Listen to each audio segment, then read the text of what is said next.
noting the letter written by Secretary General Magashule to the organization President Cyril Ramaphosa. The party says the decisions of the National Executive Committee stand.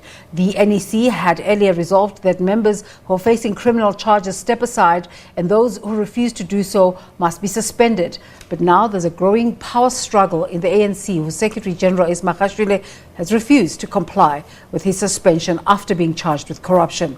Magashule has denied the charges and calls the move unconstitutional. As part of his suspension, he is prohibited from making public pronouncements or mobilizing any party structures. The suspension is effective from the 3rd of May and follows Magashule's refusal to step aside in the Top 6 and National Working Committee meeting. Samkele Maseko filed this report.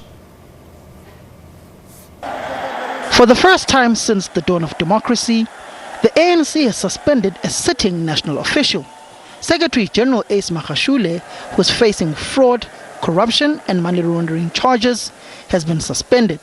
If branches say I must step aside, I was elected by branches at conference. I will go back to a special conference and the branches must say to me, Comrade Magashule, step aside. I will then do so because it will be coming from the basic unit of ANC, the branches which voted for us at conference. Nobody and nobody can remove us. And true to his words, Magashule stuck to his guns until being booted out. In a lecture in KwaZulu-Natal in 2018, he said that it was just a matter of 5 years until the real ANC returned. This prompted ANC-NEC member Bheki Cele to fire back and ask Magashule where he would be in 5 years' time. The ANC Deputy Secretary General, who signed off on Magashule's suspension, says no faction can rely on her support. Magashule can't speak on behalf of the party, can't mobilize any party structures. The Deputy Secretary General has also pleaded with Magashule to work within the constitution of the party. I think anybody who is asked to step aside begins to fight for their political lives. When you are challenged within the organization, often your best defense is to follow the prescripts of the organization. Normally when you do that, you come out better. And there are many examples of that. One would hope that the SG would accept that particular perspective of himself as a very senior member of this organization. Magashule's suspension will be reviewed after every 6 months, but he remains suspended until the finalization of his case. Samkele Maseko, SABC News, Johannesburg. Earlier, SABC News political reporter Samkele Maseko spoke to the head of ANC Presidency Sibongile Besani for more. We didn't receive it, but I suspect that it may have gone directly to him. The reason I say so is because the letter is there, that the contents of the letter have been confirmed, but I didn't receive it. Does that letter have any credence? We know that during the ANC constitution, the SG does not have the powers to unilaterally suspend any member or any leader of the organization. But what is the preemptive strike of this suspension of the president, and is it even legal? Let's understand first the decision of the ANC, the NEC in particular. One, there's a conference decision, there's an NEC decision that you step aside and you get 30 days. And once after 30 days, you don't step aside. We invoke Rule 25.7. That Rule 25.7 is very clear that it is the NEC, the NWC, which can actually temporarily suspend a person who is charged, who is in the courts of law. So that is the decision. Now, currently, the SG is in the courts of law. He's facing the charges. He's indicted. And he has spent 30 days and he has not stepped aside. So that constitution rule of 25.70 has been invoked. And not only for him, for a number of them. and which I believe they may have received letters themselves. Is this a declaration of war with that letter he sent to the president suspending him? Well, the letter to suspend the president, the SG, is not a declaration of war. It is a decision of conference, a decision of the NEC in the context of uniting, renewing the ANC, most specifically in the fight against corruption. This is a decision of the ANC to fight corruption, to fight malfeasance within our own ranks. And 90% of the structures of the ANC have directed this NEC to do so. Is Ace Magashule's letter, which he sent personally to the email address of President Cyril Ramaphosa, a declaration of war against the president by suspending him without any endorsement of the NWC, of the NEC, which is where a suspension of any leader should come from?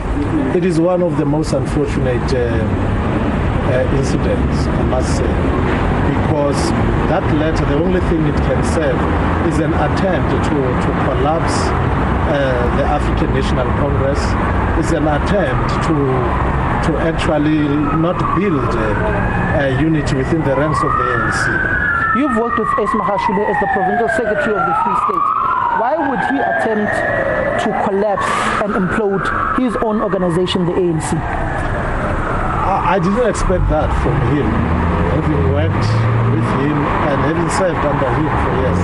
I didn't expect it, but at the same time, it is those who have been trying, generally, who have been trying to collapse the ANC, to build this unity from it, it's because they have been benefiting from a weak ANC, whether at the personal level or at whatever level, but somehow they've been benefiting. There are people who thrive when there is confusion.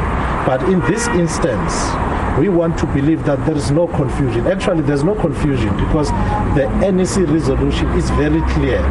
And members of the NEC are very clear as to who is supposed to do what at what time. In this instance, no SG can suspend the president.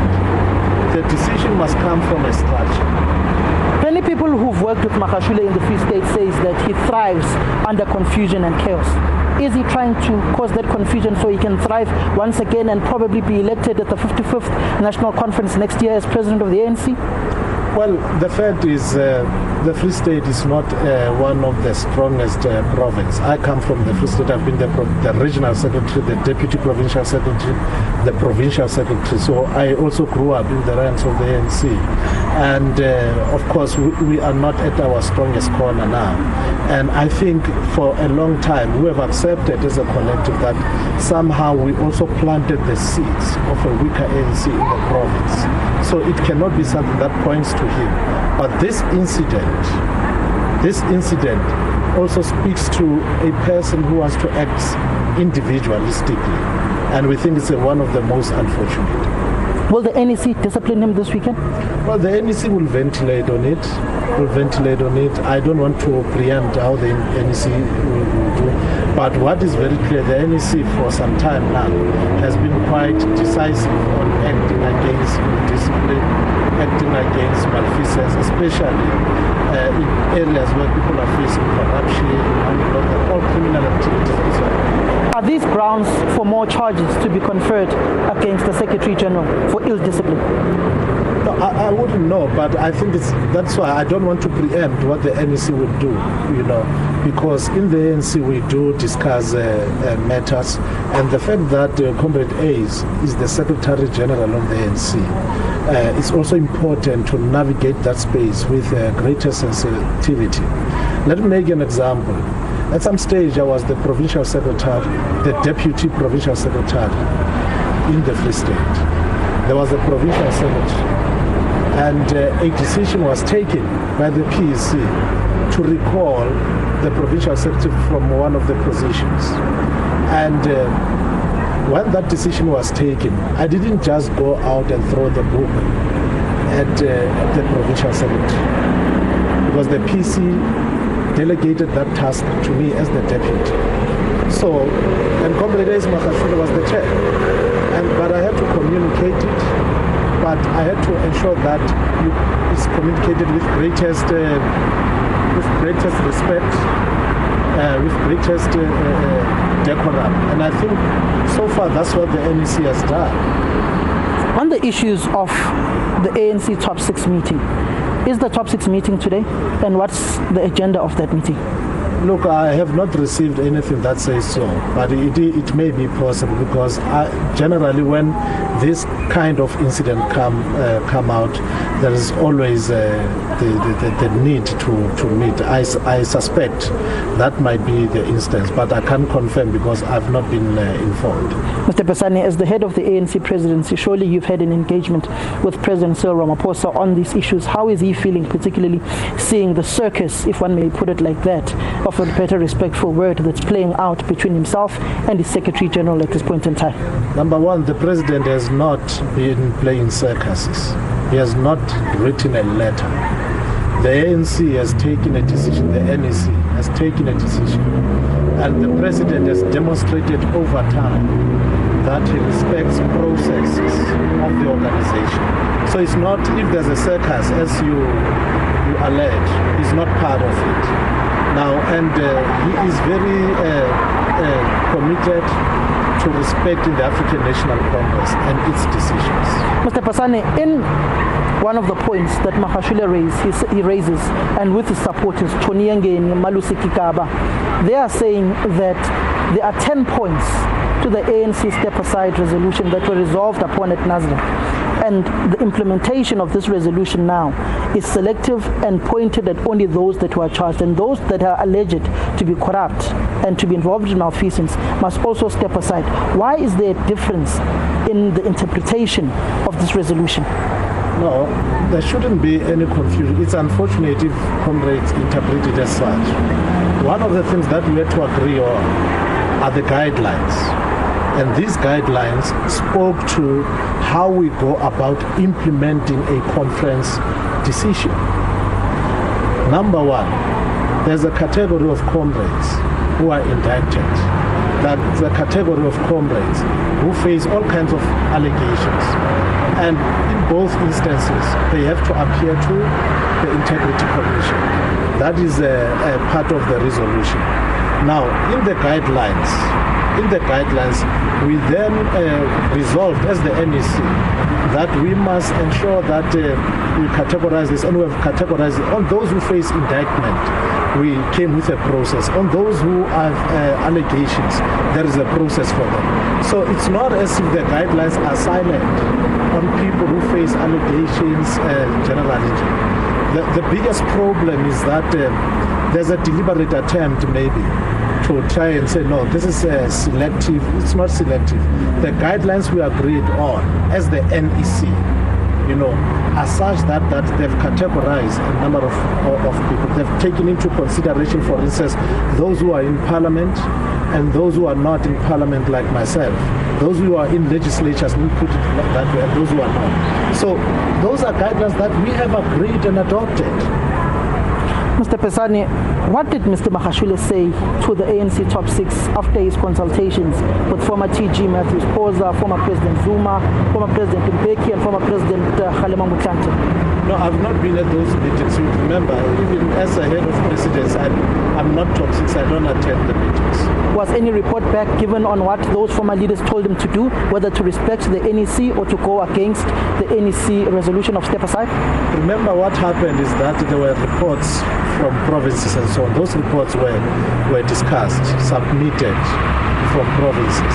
And in the light of those reports, the NWC restated, as per its statement, restated the decisions of the NEC. A straight and pointed question to you. Can the NEC go for the punitive measure of expulsion? I don't know that, because I cannot be preemptive. In the ANC we discuss. I hope you will not accuse me of meandering. Okay. But, from facts you must search for the truth.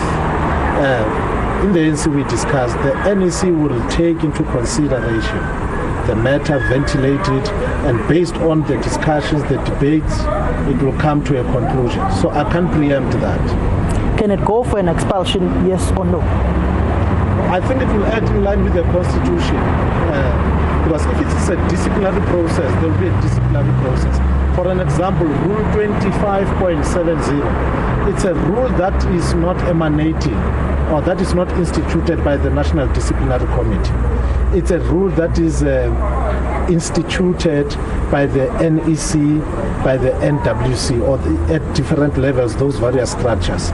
So, and that rule does not even make reference to appeal and so on. Is Magashule trying to kill the ANC?